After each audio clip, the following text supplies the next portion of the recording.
Hello everyone, I'm Kim and welcome to my channel Stash Stitcher. Now this week in my sewing room I've gone off on a little bit of a tangent because through the week I try to, whenever I can, join an online sewing social, and I love it and I love all the chat and the banter. But I didn't have a project cut out to sew, and I didn't really want to have my back to everybody cutting out a new project because I would miss out on all of the chat. So I thought, what am I going to do? And then I realised my WIP box. Now I'm somebody who, I don't have a problem with WIPs. I have a lot of WIPs. I'm somebody who will only sew what I'm really feeling. So if I'm not in the mood to sew something, I can quite happily abandon it and I put it in my WIP box, and then at some stage down the line I will invariably go and find a WIP. I think, oh, I remember that, and I'll pull it out and I'll carry on sewing it.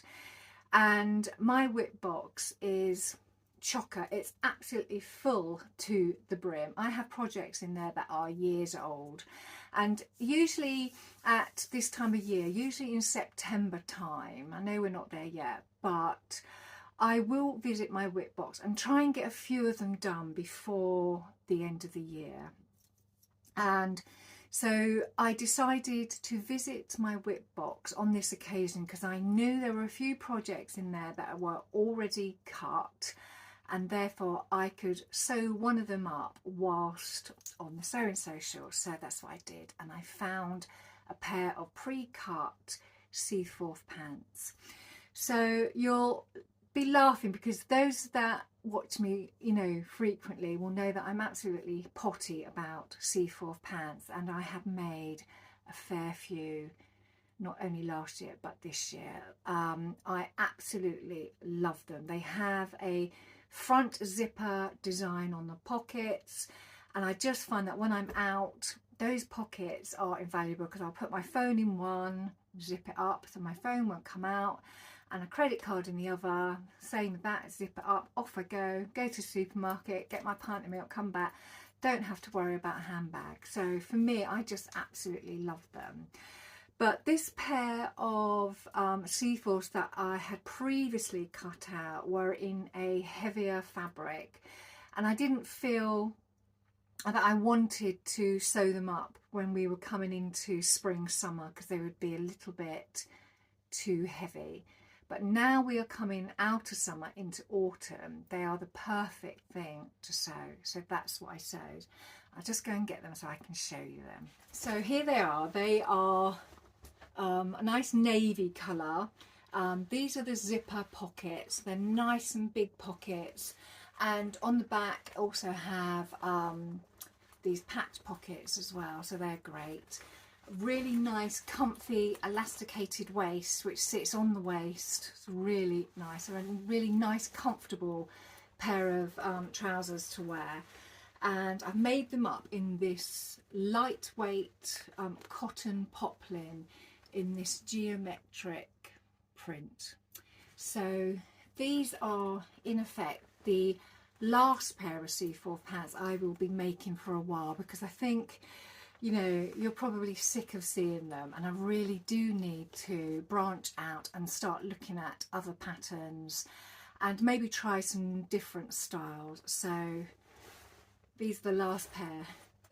Whilst also rummaging through my WIP box, I found another pre-cut garment, and I was really inspired to sew it up because here in the UK we are in the middle of watching the Great British Sewing Bee, and most sewists in the UK absolutely love it, and I'm no exception. I can't wait to see it come on each week, and it runs over about 8 weeks, and there are 10 sewists that arrive, and they are set challenges each week by the two judges, Patrick and Esme, and one of the sewists is eliminated, so it sort of dwindles down over the weeks until there are 3 left.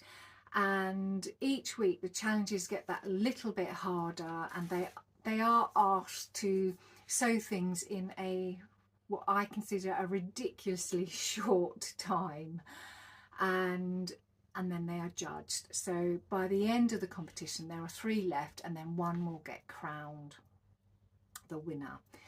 But on one of the earlier episodes they were asked to sew a wrap dress. Now, I have sewn a few wrap dresses in my time, but never what I would call a pure wrap dress. All of the wrap dresses I've sewn have been in jersey, and they have been a faux wrap. So the skirt effectively hasn't been wrapped, it's all been sewn shut, and I quite like that because I don't want to have that flap opening up and showing off my legs, or worse still my knickers. So I just felt more comfortable wearing the wrap dress, which just had the wrap at the front and a enclosed skirt. So the WIP that I pulled out is of Simplicity K1653. Now I put one of them on because I've made it before, I've made it a few times before, so I know how this comes together. So when I saw this in my WIP box and being inspired by the British Sewing Bee, I thought, you know, I'd sew it up. Now I did laugh because when I looked back on when I cut it out in September 2023. So it has been in my WIP box for 2 years, and I realised when I pulled it out that it was before I actually started tracing my patterns off. So the original pattern has been cut into, so I'm having to go with the size that I cut at the time, and it's definitely a smaller size than I am now. So I'm just going to see how this sews up, because at the end of the day it's a jersey fabric, so it does have a little bit of flexibility. And the beautiful fabric is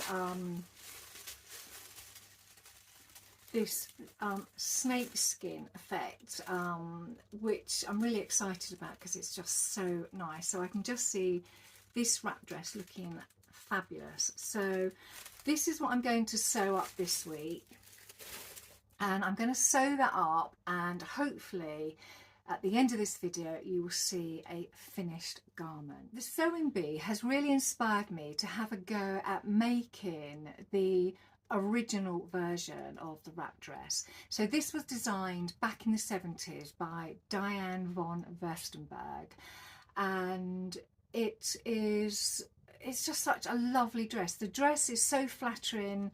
In my personal opinion, I feel it suits all body shapes, and it just really shows off your figure, and you know what's not to love. But it is traditional, so it has a traditional flap in the front. So in my pattern stash I actually have the V2000 pattern. So this is the version of Diane von Furstenberg's iconic dress.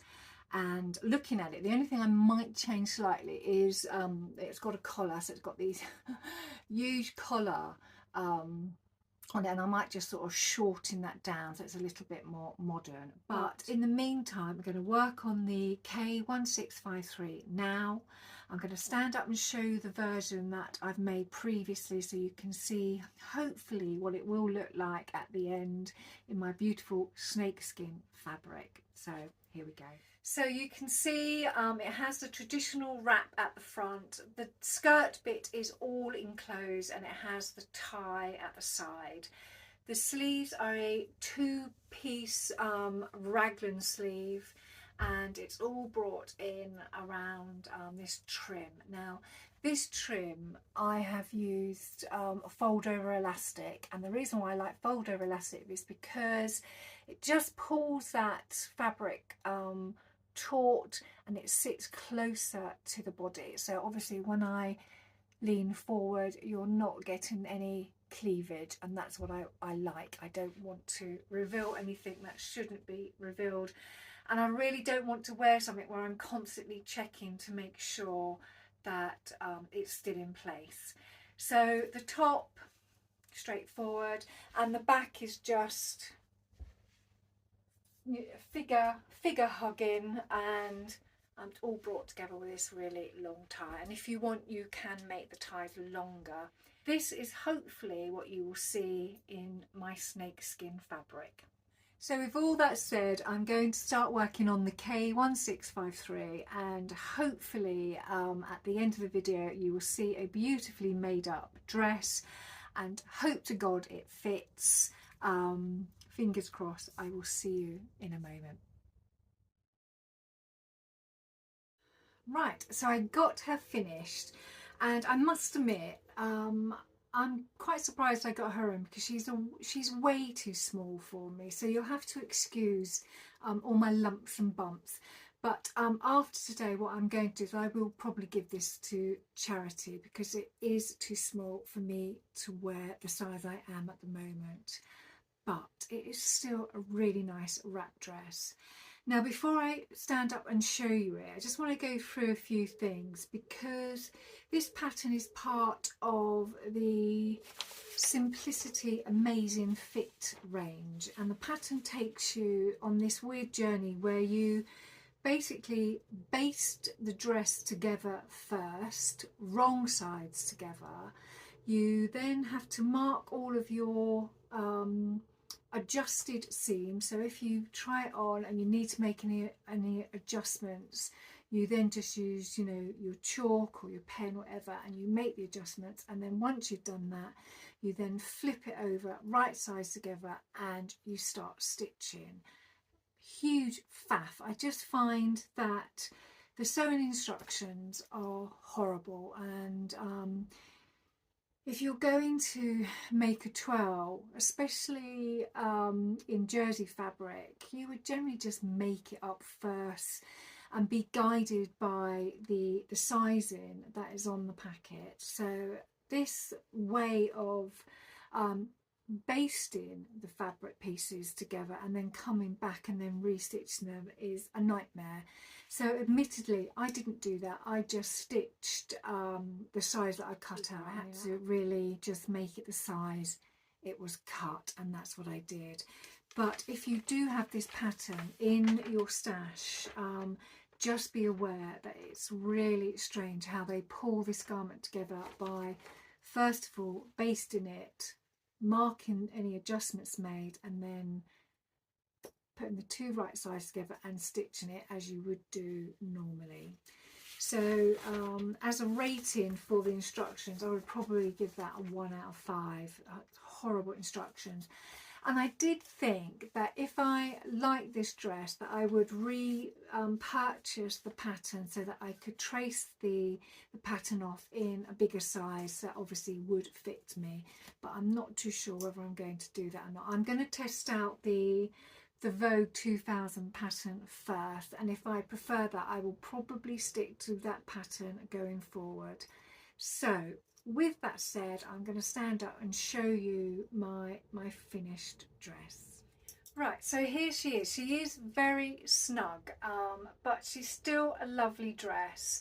You can't see as much the detail with this print, but obviously it's still got your raglan sleeves. And I use black fold over elastic for the front wrap so that I don't show any cleavage or there's no gaping when I lean forward. And I still have the ties at the side. I think if I had the option to trace this pattern off myself in a size that would fit me, I would probably extend the bodice down, because the bodice sits quite high up on my bust. And I think it's probably because the dress is too small for me, but I think if I made it in a bigger size, this bodice piece would probably fall further down, and then the wrap would look better. But it's still a nice dress. So now I've finished this dress, I'm going to move on to the Vogue 2000, so the Diane von Furstenberg iconic wrap dress. Now, this version is supposed to be made in woven fabric, so I really do need to get a better fit because there won't be any flexibility. So I have decided to experiment a bit with some Swedish tracing paper.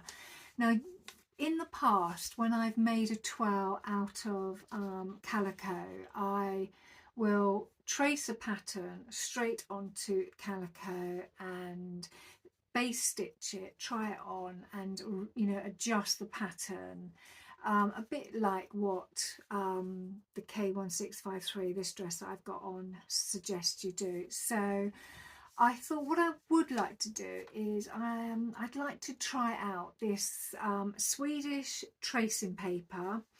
I've got some here, so I've been tracing off this pattern already, and it's quite thin, and the reason why I thought I would give this a go is because you can actually stitch it up. So I'm going to stitch it up and try it on, and it's a little bit more softer than the calico is. So I thought I would test out the Swedish tracing paper, because it will mean that I don't have to use two things like the calico and my cross and dot paper. I don't have to transfer what I've drawn onto my calico over to my cross and dot and then use that as my trace pattern going forward. I can hopefully just use this Swedish tracing paper as both, so it should save me time and money, which is great. So hopefully next week, if everything goes to plan, I will have a finished iconic wrap dress, and I will take you on my journey, and I'll take lots of photos because I haven't used this Swedish tracing paper before, so I'll be interested to see how that works going through the twirling process, and hopefully it will give me a beautiful garment at the end. So I think that is it for today. I hope you've enjoyed the content, and if you have, it'd be lovely if you can give me a thumbs up and subscribe if you haven't. And even better, if you want to leave a comment, please do. I do try to answer all comments. So until next time, have a fabulous sewing week. I will see you all very soon. Take care.